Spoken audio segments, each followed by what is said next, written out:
Mavericks 1H Louis DeLucaStaff photographer Dallas Mavericks owner Mark Cuban and Dirk Nowitzki are pictured before the annual Heroes Celebrity Baseball game at Dr. Pepper Ballpark in Frisco on Saturday, June 29, 2013. Louis DeLuca Dallas Morning News by SportsStateful.com. At SportsStateful, Dirk Nowitzki joined Jim Rome on the Jim Rome podcast to talk about the Dallas Mavericks, his cultural wedding, and other topics around the NBA. Here are some highlights. He has left so much money on the table throughout his career. Nowitzki: I was really fortunate in my career. Don't get me wrong, I made a lot of money in the league. Mark Cuban has been incredibly loyal to me on and off the floor. He's a great supporter of mine. After my rookie deal, I was like 23-24, and that's when I made my first max deal, 6-year deal at the time. He made me his franchise player, and I just felt so fortunate to be in that situation. I never thought growing up that I would be in those shoes one day, where I can be a franchise player and make max money.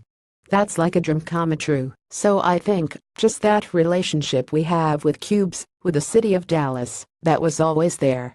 I always wanted to be here. I wanted to be loyal. I wanted to be on a good team moving forward, so I always wanted to help out, and like I said, Mark has always been great to me, so we just had a great relationship. Mavericks star Dirk Nowitzki has left a ridiculous amount of money on the table during his NBA career. I tell this story all the time, how many owners come to the best players' bachelor party. Cubes came to mine, and we had a blast, so that kind of shows you the kind of relationship we have and had over the years. It's been awesome. Anything that can be shared about the bachelor party involving Cuban Nowitzki: one night was in Toronto and we did 2 nights in Vegas, and that's about as much as I can share. On Cuban's athleticism, Nowitzki: Cubes is the man. You know, he was an athlete himself, played a little rugby in college, and he loves the sport of basketball. He plays all the time. Actually, last week we were in there shooting and Hess on the other side getting a little workout in with one of our rebounders, so yeah, he still thinks at 60-something he can play, so good for him. Of LeBron James, Kobe Bryant and Michael Jordan in their prime, who was the guy? Nowitzki: oh Jim, you're making it tough now. You can't go wrong with either. I'm a big Michael Jordan guy. I watched him in the 90s, he's part of the reason why I watched the NBA. Back in the day in Germany, in the 90s, you can only catch like 1 or 2 games on German TV, and it was just starting to be the Bulls era, and every week it was basically Chicago on, so I was actually a diehard Chicago fan. Jordan, Pippen, later on with Rodman.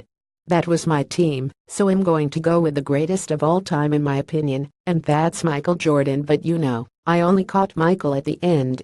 He actually made the shot in Game 6 in Utah, and then he retired, and I came in the following year, so I was so mad and disappointed that I wasn't going to be able to play against him anymore, and then he ended up coming back a couple years later in Washington, and I was able to compete against him and interact with him, and that was fantastic. But let me tell you something, Kobe and LeBron will go down as 2 of the best players to ever play this game. Can't go wrong there, but the GOAT in my eyes will always be MJ. Look at Dirk's hometown discounts.